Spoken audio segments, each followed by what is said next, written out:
Yeah, just a quick review of the BraceUP thumb support brace. So there's a lot of these braces out there for your thumb, and the whole point is kind of just to immobilize your thumb so that you either don't use it to avoid overuse, or actually just to rest it and give it a chance to, recover.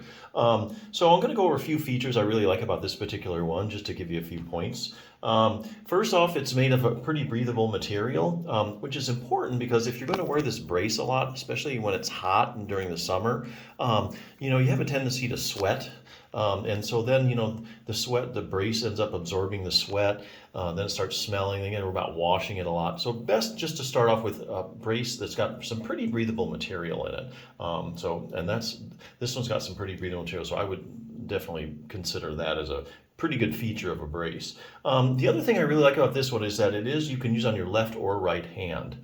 So for instance, if you're having trouble with your right hand or your right thumb, put the brace on your right hand. Let's say later on down the road you're start having trouble with your left thumb, or you just have trouble with both thumbs, you want to alternate it, you can do that with this.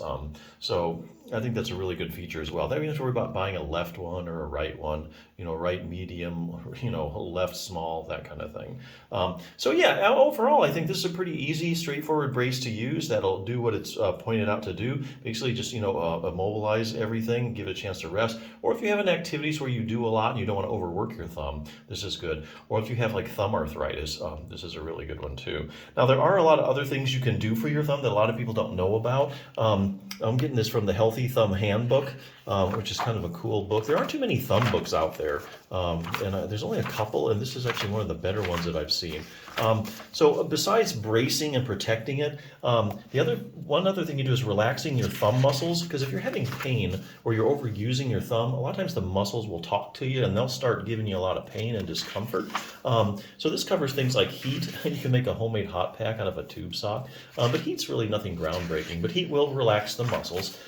The other thing too is if you overwork your thumb or you have pain in your thumb, you just have like thumb arthritis, excuse me, sometimes the pain isn't always just coming from the joint, okay? Because a lot of times when the joint's irritated, the muscles around it start to get irritated as well. So not only do you have joint pain, but you also have a muscular component of your pain. So you can take care of that. Muscles can develop these things called trigger points, these little irritable spots in the muscle. So this will actually show you how to work out those trigger points so you don't have any pain coming from the muscles.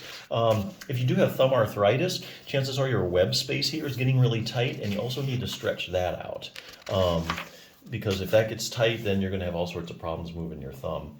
Another thing you can do, taking pressure off the thumb joint. If you have a really overworked thumb, there's a distraction technique you can use here.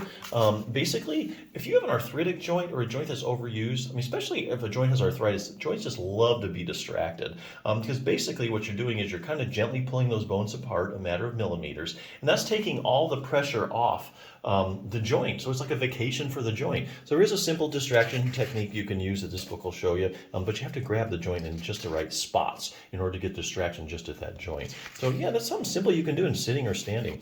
Getting maximal thumb joint stability. If you do have any kind of thumb problems, especially with arthritis, I know what happens is the joint gets a little unstable, it gets a little excessive motion, and then that starts to stress the ligaments, and actually in the end stages of thumb arthritis, you can actually see thumbs, if you've ever seen a thumb like that, that's where the whole thumb joint, the lower thumb joint, the base of the thumb has totally collapsed, and the bone actually gets subluxed or moved out of place because the ligaments actually can get shredded in the later stages. It's all about maintaining stability in that joint. There's actually two muscles a lot of people don't know about that you can strengthen.